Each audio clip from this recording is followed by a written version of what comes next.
instructor is not present. You're expected to handle problems at the lowest level and encourage your fellow students to work as a team, all while maintaining Air Force standards and discipline. As a class leader, you are also expected to monitor the academic progression of the students in your class and keep everyone on track. Now, let's have some comments for your class leader, Airman Basic Nigel Pajikowski.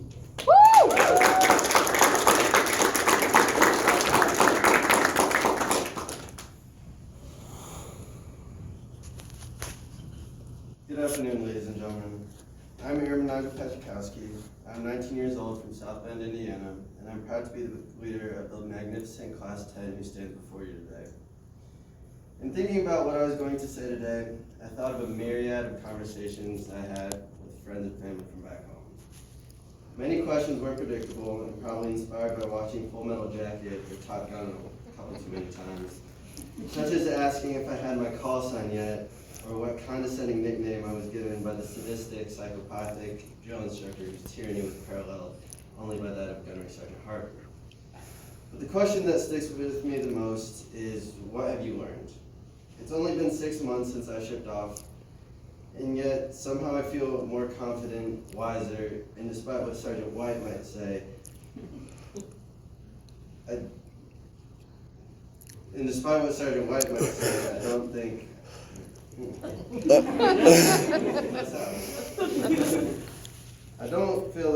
I feel that way because I've picked up some awesome AutoCAD skills, or because I can know about face without falling on my face each time, because I somehow earned expert marksman despite the fact that if anyone here put my glasses on, you'd probably get some brain damage from my terrible eyesight. When I thought about it for a while and talked about it with my fellow airmen, it occurred to me. It was them. I realized that for most of us, we were beginning our adult lives, starting a career in the life of the military. It is easy to feel completely overwhelmed and often intimidated. We learned very quickly that the peer group with whom we share this journey through basic and tech school plays a profoundly important role in how we learn about who we are as emerging adults and how we define ourselves as airmen. I cannot overstate the sense of relief I felt when I discovered that I was not alone in feeling homesick, that I wasn't the only one who was a little worried about the commitment I made, and that the other guys were also worried about whether or not they had what it takes to be successful or to even make it here. That was both liberating and inspiring. We're in this together, as classmates, as airmen. We're in this together.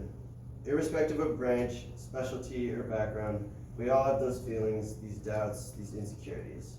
But more importantly, it's those people, those relationships that have helped me to not only overcome those things, but to transform my anxiety into enthusiasm, my fear into confidence, my loneliness into loyalty, my self-doubt into self-esteem.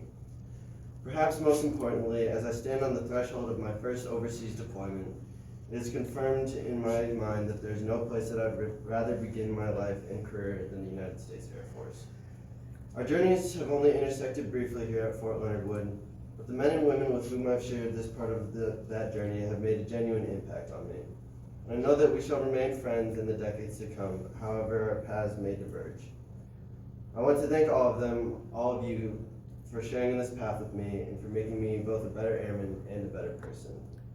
So as Class 10 flies off into the wild blue yonder, I hope they remember that they can always call upon their class leader for whatever they might need, even if it is just to talk, check in, and say hi. I will surely miss all of my outstanding classmates. Aim high, Class 10.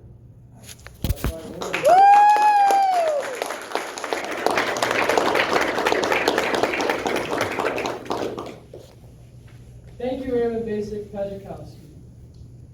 At this time, Lieutenant Colonel Branco will address the class. Sir?